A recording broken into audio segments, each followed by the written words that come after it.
Avec l'inflation qui touche tout le monde, il est indispensable de savoir comment gérer son argent de la manière la plus intelligente. On doit faire attention à nos dépenses, non pas par choix, mais par nécessité.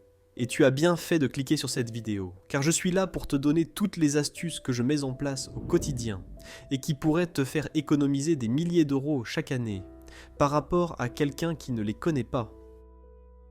Mon objectif avec cette chaîne, c'est de te filer les clés pour faire grandir ton patrimoine financier, en simplifiant au maximum la compréhension des finances personnelles et en te montrant de manière simple et accessible comment t'enrichir sur le long terme. Que tu sois débutant ou que tu aies déjà un peu d'expérience, je suis sûr que tu peux retirer de bonnes leçons dans cette vidéo. Alors, si c'est quelque chose qui te parle et que tu es dans l'optique de mieux gérer ton argent, pense à t'abonner pour ne rien louper. Je vais y aller crescendo, en commençant par des astuces qui te permettront d'économiser entre 100 et 500 euros par an, pour monter jusqu'à mes dernières astuces, qui peuvent te faire économiser plusieurs milliers d'euros. On commence avec une astuce toute simple, trouver des choses gratuites. C'est incroyable de voir combien de choses sont gratuites autour de nous, mais on y pense rarement. Il y a par exemple les zoos, les musées d'art, le stationnement gratuit, les bibliothèques, les échantillons gratuits, ou encore des objets gratuits sur des sites comme toutdonner.com. Chaque ville propose des activités gratuites chaque week-end, et une simple recherche sur Google pour trouver des activités dans ta ville peut révéler des trésors cachés. Cette astuce peut te faire économiser entre 100 et 500 par an, ce qui n'est pas négligeable. Ma deuxième astuce est de ne jamais acheter l'option la moins chère, mais plutôt de payer pour la meilleure qualité. Par exemple, imagine que tu achètes un iPhone 11 d'occasion pour 220 € sur Rakuten. Ça peut sembler une bonne affaire, mais il risque de cesser de fonctionner correctement après 1 an ou 2 parce que la batterie sera défectueuse. En achetant directement une des dernières versions, tu es sûr de pouvoir le garder pendant de nombreuses années. Ne sois pas économe sur les petites choses pour finir par dépenser sur les grandes. Cette astuce peut te faire économiser entre 100 et 500 € par an. Ma troisième astuce est d'acheter hors saison. Un manteau d'hiver en juin coûte bien moins cher qu'un manteau en décembre.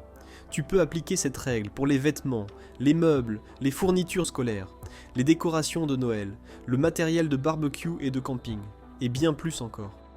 En planifiant tes achats en fonction des saisons, tu peux économiser entre 100 et 1000 € par an, ce qui est loin d'être négligeable. La quatrième astuce est d'acheter en gros, par exemple chez Costco. Acheter en gros peut être une épée à double tranchant, car tu pourrais finir par acheter plus que ce que tu utilises réellement. Mais si tu es discipliné financièrement, c'est une excellente astuce que peu de gens exploitent. Le petit secret des clubs de vente en gros comme Costco, c'est qu'ils réalisent très peu de profit sur les produits qu'ils vendent. Ils gagnent leur argent grâce aux abonnements. Tout produit acheté dans ces clubs de vente en gros est donc à un prix juste.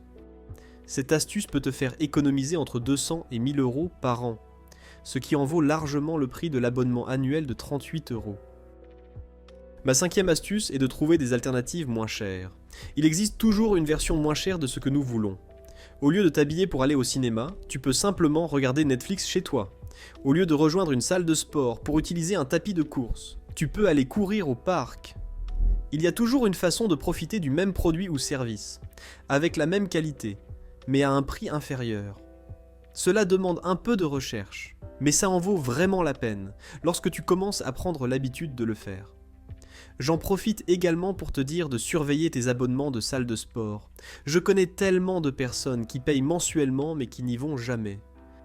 Cette astuce peut te faire économiser entre 100 et 500 € par an. Ma sixième astuce est simple, il suffit de rester soi-même.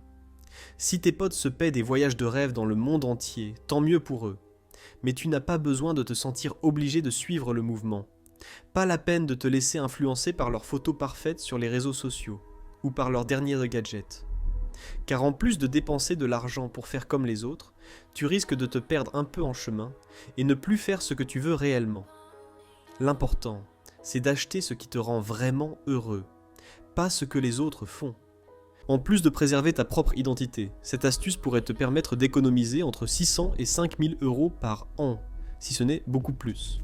Mais bien sûr, si tu es aventurier, libre à toi de faire les plus beaux voyages que tu souhaites.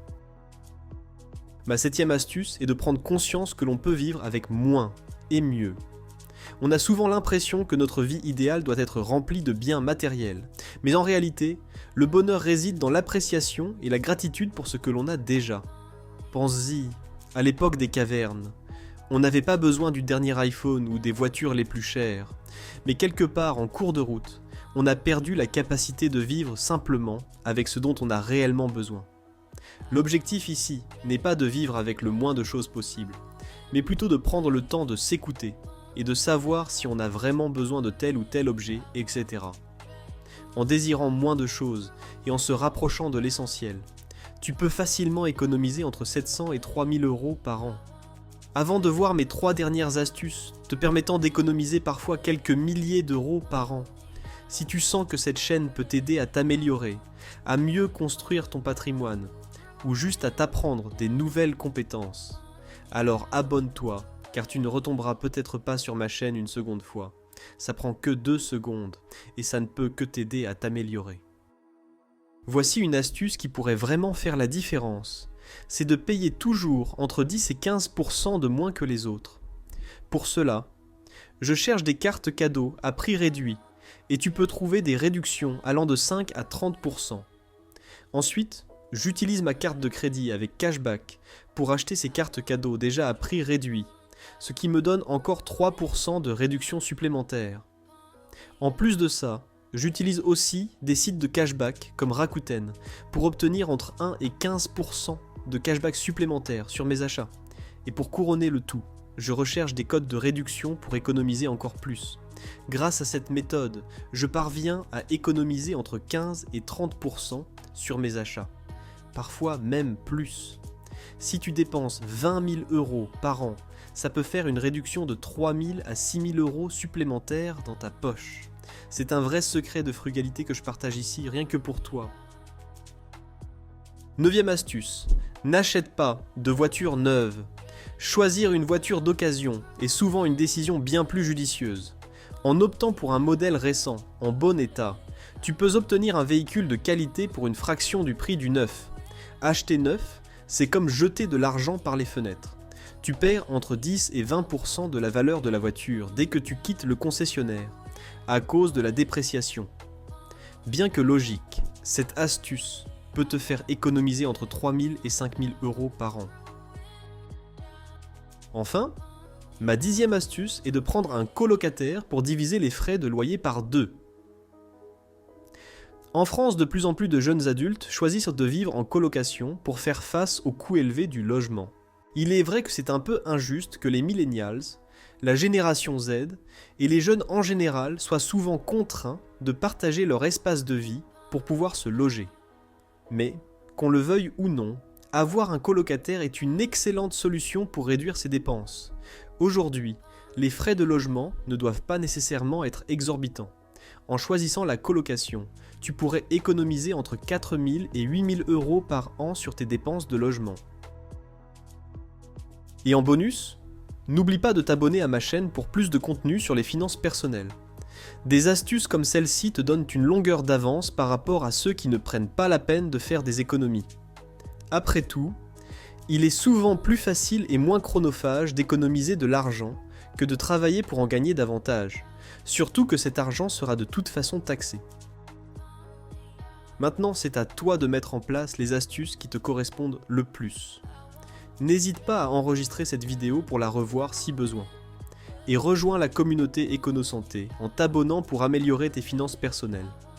Maintenant que tu sais comment économiser ton argent, je te conseille de cliquer sur la vidéo qui s'affiche, Devenir millionnaire avec un bas salaire, où je vais simplement t'expliquer les principes de base à mettre en place pour que ton argent travaille pour toi.